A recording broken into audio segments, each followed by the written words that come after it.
Perhaps you've experienced a moment in life where you realized no one is coming to save you. No one is going to hand you back the love, the safety, the freedom, or the belonging you've been searching for. And that realization, it's not despairing, it's liberating, because you were never meant to wait for someone else to return what was yours all along.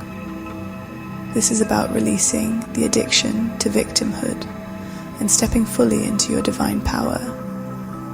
This is about reclaiming yourself, not just as a human navigating this world, but as a soul, sovereign, whole, and free.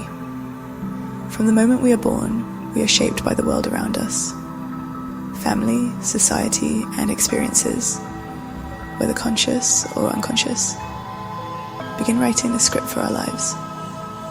And that script might tell you that love is something you earn by proving your worth, that it's not safe to speak your truth, and that you need other people's approval. We absorb these messages deeply, and because we are so adaptable, we shape ourselves around them. We shrink, we suppress, we cut off parts of ourselves that don't fit the mold. We silence our intuition, we hold back our light. We lock away our most sacred truths. And in doing so, we start to believe that someone took these things from us. Maybe it was a parent who withheld affection.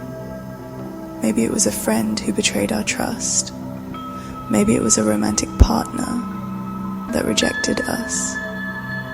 And so we begin searching for someone to return what we lost. You feel like someone took your sense of worth away, and you long to reclaim it, but not just from anyone.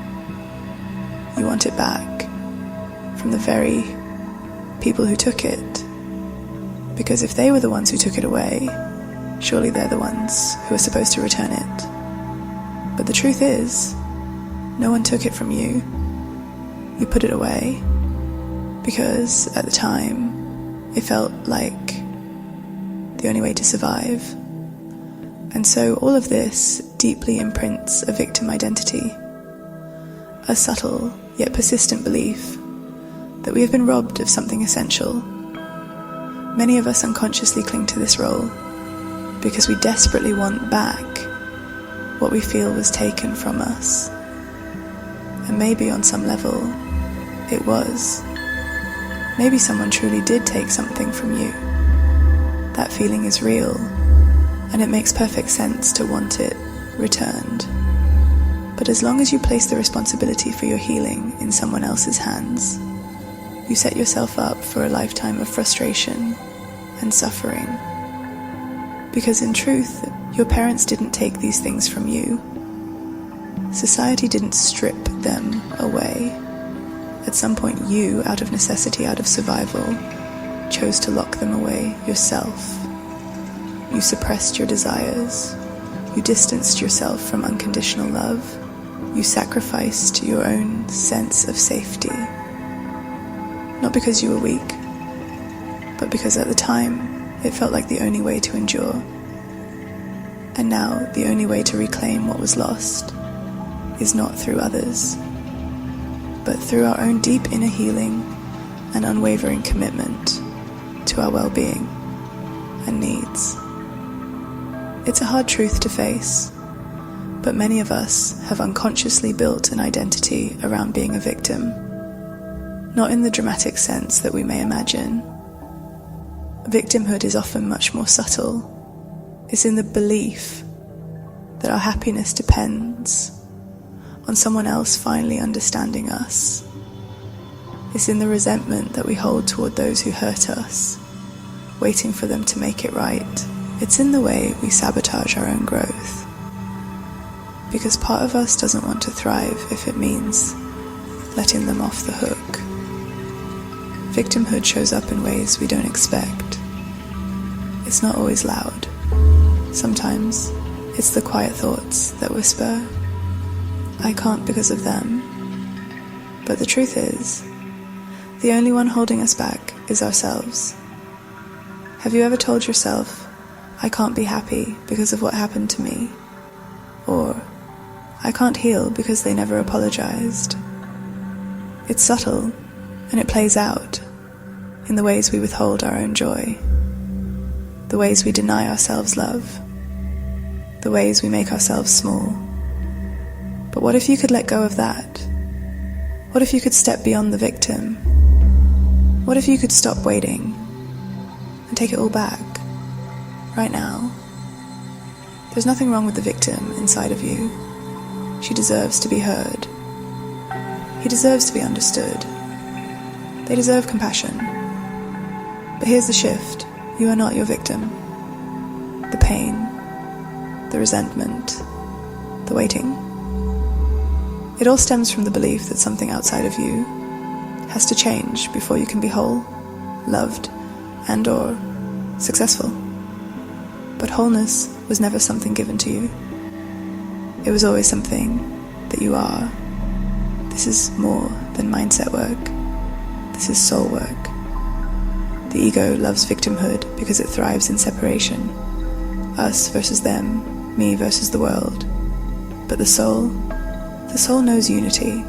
The soul knows that all things, love, safety, belonging, are already within. We search for love outside of ourselves because we forget that we are love itself. We search for safety outside of ourselves because we forget that we are held by something greater. We search for belonging outside of ourselves because we forget that we were never separate to begin with. When we stop searching outside, when we stop waiting for the apology, the justice, the recognition, and instead turn inward, we awaken something ancient, a knowing, a remembering that we were always whole, that we were never abandoned, that what we're searching for has never been anywhere but inside of us. The only thing keeping us trapped in suffering is the belief that we are powerless. This isn't about bypassing your pain. It's not about pretending that everything is fine. It's about honoring what hurt you, listening to the parts of yourself that need love, and then choosing to rise above it. Empowerment is a practice. It's in the daily moments.